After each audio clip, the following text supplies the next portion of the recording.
goal for you now? What's the goal for Kareim Cade now? What's the long-term vision? It's legacy building now, bro. For me, everything is about legacy building. I want to continue to grow. Obviously, the practice, the agency, we just expanded down into the Florida market. We're in a couple. I think we're in 9 states now, doing business, some form of business in 9 states. But physically, having a presence down in the Florida market as well. So I want to see that grow, right? We want to go into. We're shifting now and looking at in some other spaces. How do we take from what we've built as a healthcare consultancy and now start to look at how can we go into the PBM space, or pharmacy benefit management space? How can we go into some other things where we can control the product itself as opposed to being able to go out and actually getting the product from other people? How do we go into, now that there is a concerted effort on minority spend, where a lot of times when we look at that, you're looking at it and you want me to be a manufacturer of product. And so if I'm a manufacturer of product, I can get some other preferential treatment that maybe I can't if I'm just a broker for product. And so we're looking at saying, if we can control pricing, if we can control contractual terms, we can control those things. Those are the things where we don't see us playing in that space, specifically in employee benefit world. That has been something that I have watched a bunch of carrier partner folks leave their respective carriers, go and start some entity, man, and in 5 to 7 years, they selling that deal for $50 million, $100 million, because they took control over the space that they knew that they could control more from a manufacturer. Even if you white label that deal, right? You white label, private label that deal, and you take a product, slap your name on it, you're going out and you're representing that deal. You got the back office to be able to do it. Well, now I can go to somebody and say, hey, we've got our own dental product. We've got our own pharmacy management contracts that we can negotiate, on your behalf. That's different than us being in the space that we're in right now. That takes us to yet the next level that we watched other people have. And then what it does for me also is that it allows the folks on my team to play a part in building that, because even though they've been with me, several of them have been with me when I built this. This has been my baby. I've been building this. And so I'm looking at what other opportunities can I help to provide for other folks that look like me, that they can come in and get in this space, and hopefully they'll get better. And so I have this new terminology that I'm either not new in a sense that is new, but new that I'm gonna share with you, Rod. And I talk about it from a sports analogy standpoint. And I started looking at that they always talked about Bill Belichick's coaching tree, right? And Tony Dungy's coaching tree. And I said, you know what? I want people to talk about the Kareim Cade tree. What does that look like? Because now that means that I've had an impact. And it's not just what I could carry, but it's the other people that I impacted the lives of. And now they're carrying, and they've got a tree, and this person's got a tree, and this person got a tree. So when people, my legacy right now is that when people come over and they come to say my final goodbyes, and people stand over me, I'm not looking for that to be family members and friends, because they know who I am. They know who I've been to other people. I'm looking for those folks that we went out and made an impact with. That's the folks that I want to come up and eulogize me, to say, hey, this brother helped me connect me with this over here, or he connected me with this. He gave me insight on how to do this. That's what I'm passionate about now. And so my next stint of the journey is just simply looking at how many more people, now that the gate has been open and I've been able to get my foot in, and now I'm through with shoulders in. I may got one more, and maybe one more shoulder that need to come through, but I'm in there enough to be able to hold the gate open and say, you know what, come on. And I think that we have done a disservice, and I'm gonna go on a limb, and maybe everybody doesn't agree with this, but I've been saying I ain't gonna stop. I think that the baby boomers in many cases did a disservice because they did not come back and reach back and say, here's the deal. They said, look, we pulled ourselves up, pull yourself up, go figure it out. And I just think that it is the challenge in our community that has not allowed us to move faster through the process, because we're telling each person behind us, you go figure it out. Why should I be figuring it out when you already know? So I'm saying, if there is a shortcut, hard work never is going to be undercut. I mean, that's going to always be good. But if there is a shortcut, I'm reminded of what one of my mentors shared with me. And it's simply saying that, Kareim, if you're looking at if you were in a high-speed car, you name whatever car it was, and you're traveling down this highway and you're doing 150 miles per hour, nice sunny day, tops down, you're having a great time. And here it is, as my mentor, he was saying, I'm sitting in this helicopter, so you can see the next quarter mile up. I can see 5 miles down the road of what's going on. And the difference was, you don't see the detour that's ahead. I see the detour that's ahead, and I want to give you that insight. So no, you can come back to me and say, no, coach, everything is going great. I'm telling you, it's 150 miles per hour. The sun is down. My top is down. I got my favorite song. I'm bumping Snoop Dogg, and I'm kicking it. Everything is good. And the mentor is like, look, you know what? No, I'm telling you, the road is out ahead. We need to take a detour. We need to do something different. And so I feel like that is my role now with new people coming in, is that now I've moved from the high-speed car and I moved into the helicopter. And I now want to be the person to be able to say, hey, seen this before. I can't tell you that it's always going to, because I'm the person that's always going to tell you, I don't believe anybody telling me that it can't be done. It's just, it hasn't been done at this point. So it can be done. Yeah. But if there's a way to be able to avoid some of the heartache and pain by trying it, and if it's something I've tried, I know some people who've tried this, I can tell you at least, here's all the things that they tried. Let me give you this so you can take this off the table and you can try to come at it from a different way. But that is a shortcut, because now you wouldn't spend your time going on the 4 methods that we know won't work because they've been tried and proven that it will not work. But you can try number 5, 6, and 7, and 8. I'm not going to ever discourage you from doing that. I'm going to encourage you to do that. And so for me, that is the next level of the game, taking this and being able to share that vision with other marginalized communities that they need to jump into this, man. Yes, bro, this has been an amazing conversation. I don't listen. First of all, I don't know. We might need a part 2 to this, because we didn't even get into like the trade organizations. I wanted to jump into that, and the legislation and all that. Man, look, for somebody who is thinking about getting into this business, they're watching it, they listen to what you. I mean, shoot, if they don't want to get into this industry after hearing you talk, maybe it's not for them. I don't know.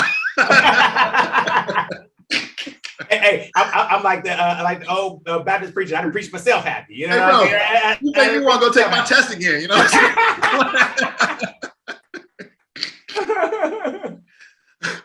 But just kind of closing comments. Somebody's thinking about getting into the business. Maybe they're still on the fence for whatever reason. I don't know how.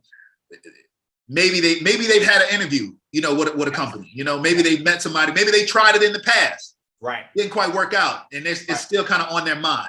What kind of guidance would you give to that individual? So for the first person that's just thinking about doing it, I say just do it, right? Because if there's nothing can happen bad from you having a license. Matter of fact, it makes you more marketable in any other situation. You might go into healthcare, you might go into anything, and see people see that you have a license there, and that will add to what you bring to the table. And so just go do it, right? Go get the license. If you're thinking about it, go get the license. Now, once you get that license, what I would encourage them to do is to really think about what is it that you're passionate about. And the first thing both people are going to tell me is that I just like helping people. Well, that's great. I don't knock that sentiment. That just helping people is typically not enough for people to get out and go get it, right? To go get it the way that they need to go get it.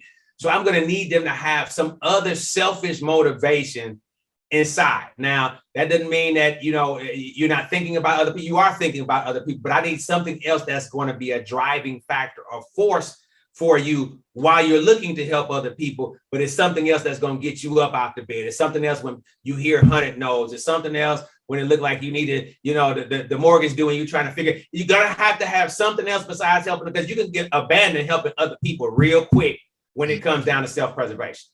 So I need them to think about, as a viewer, as a listener, I need you to think about what is the why in you as to why you want to do this deal. Because the how is going to come. The how is going to be training, whatever. You'll figure those pieces out. And so that's it. The person that has been in the business for some time and hasn't had any success, the first thing that I'm going to have them do is go look in the mirror, right? Because you've got to have a true reflection of yourself as to why it hasn't worked. When we look at these folks, you and I have seen people that are majorly successful in this business. And I'm looking at them, they can't put a sentence together, brother. They quiet. It's all of the things, brother. And you looking like they MDRT, they top of the table. And you're like, damn, how's this joker making more money? But they paying him to come in and speak. This is the worst speaker we ever seen. That joker making $250,000 a year. He making $500,000 a year. And I'm sitting here comparing myself to him. And damn it, they ain't never asked me to come speak, but they asked him to come speak. And so I just want you to look at yourself in the mirror and figure out,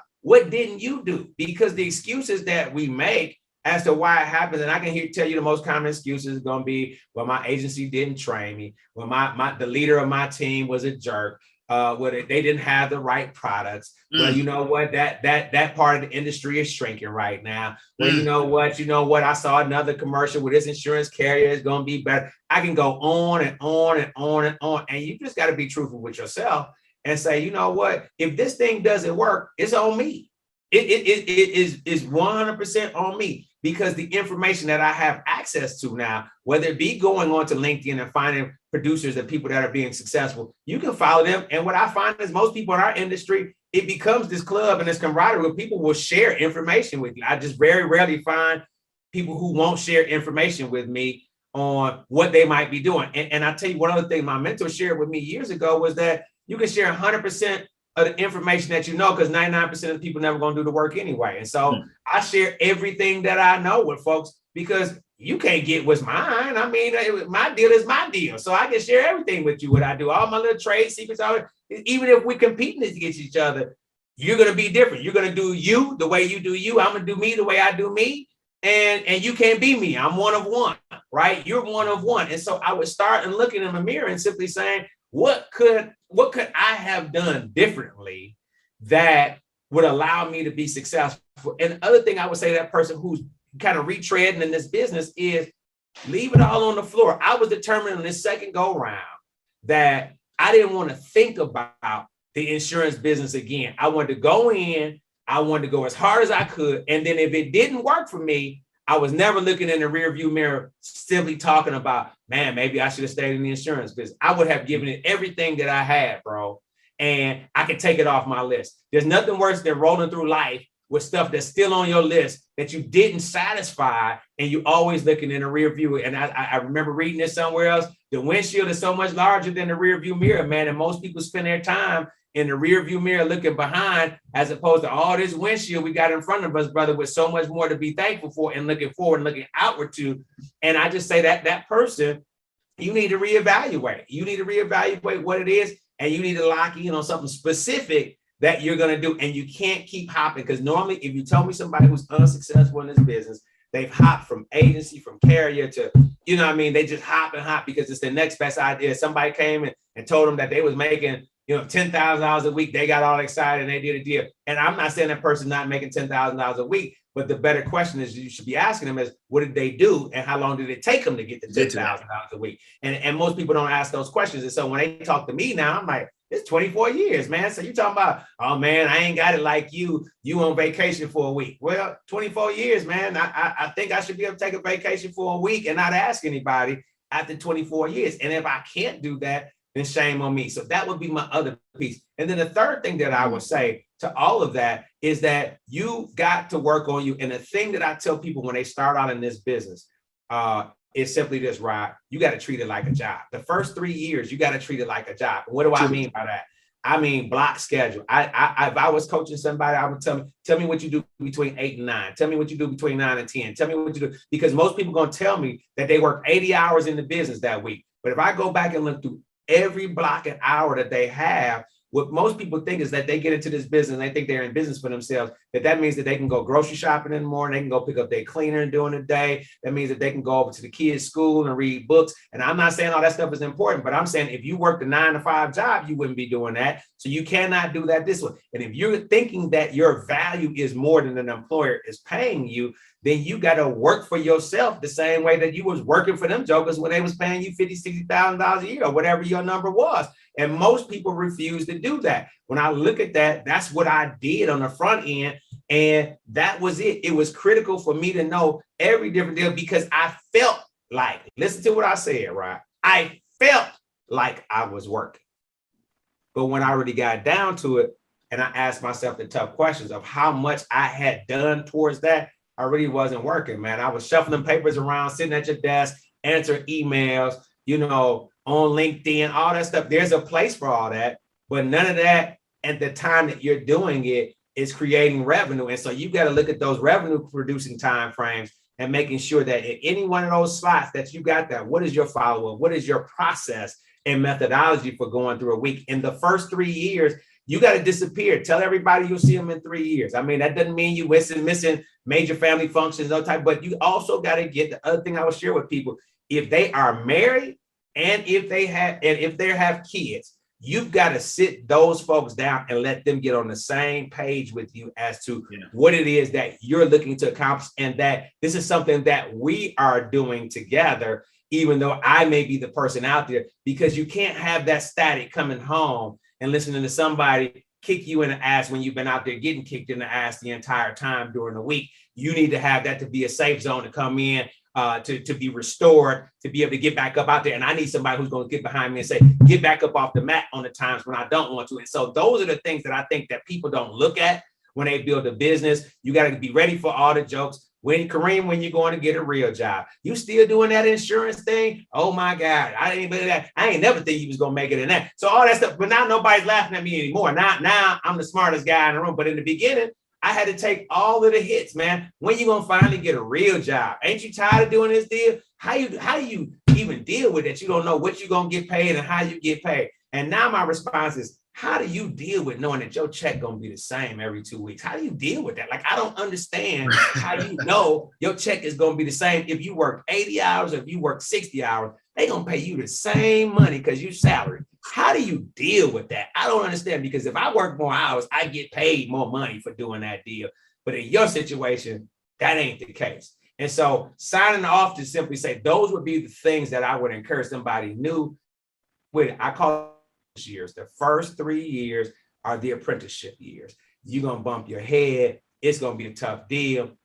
You may have to go get a nighttime job or something to supplement your income. Why? Let me go back and say it again. You might have to go do something you don't want to do to supplement you while you're doing it. But I promise you this, if you stay the course and you can actually look at what you're doing on a day-to-day basis, you won't have that ancillary income that you have to depend on. This will become your main thing. This is all I do. I don't do this sometimes, Rod. I don't do this every now and then. I have done only this for years. This is all. I mean, there has been no secondary, no outside, anything I made, I created it from what already exists right here. See, all that red in the background, it's not for Clark Atlanta. It's not for the Kansas City Chiefs. It's for the fire. Yeah. It's for the fire. For the fire, baby. I love it.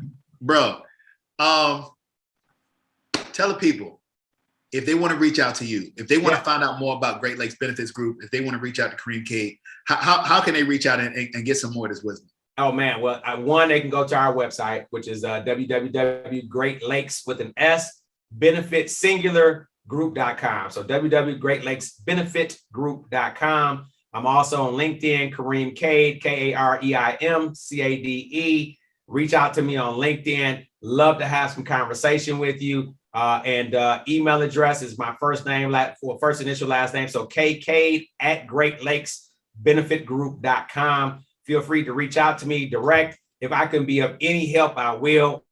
Also do is make sure that I can steer you on. And I'm going to tell you, just like what happened with Bob, I'm just going to be upfront. I'm busy. If you don't get me the first time, don't say, oh, well, here this joker is. He talked all that stuff and now he won't talk to me. No, there's a lot of time. I do this all the time. I do these kind of podcasts all the time. I do other things. So I'm always putting information out. So if I don't get right back to you, don't hold that against me. Reach out again. The squeaky wheel gets the oil, right? Reach out again, and that's going to make you even stronger as you go into this sales thing. Because if you can't take rejection for somebody you're just trying to reach out to, hell, you definitely can't make it doing this. So reach out. Let's talk. Reach out through Rod. Let's connect. And if I can be of any help at all, that is indeed the mission at this point, man. Hey, look, thank you once again. So appreciative, of the time, of the words, of the knowledge. This conversation, this is going to change some lives, man. Hey, man, well, I hope so. I think with what you're doing, again, shout out to you for what you're doing and taking it from this approach and really getting it in front of folks that don't hear this. I mean, as we talk about this, nobody tells you when you grow up that you should be in the insurance business. However, when you and I look at what our monthly expenses look like, I can tell you, anybody show me the monthly expenses, I'm gonna tell them that 40% of that is going to some form of insurance, whether it's car insurance, homeowners insurance, renter's insurance, boat insurance, brother, phone insurance, brother, dental insurance, health insurance, brother. Shall I go on, brother? Warranties on their TV, warrant insurance for their phone. I mean, brother, they are paying insurance notes. And the other side to that is every time you pay that every month, somebody like me, somebody like Rod is getting paid. That's right. That's right. Hey, look, if you've listened today, I have no doubt. Normally I say maybe you heard something, but if you're listening today, I have no doubt that you heard a word that has you thinking to yourself right now, you should get a license. Until the next time, have a great one.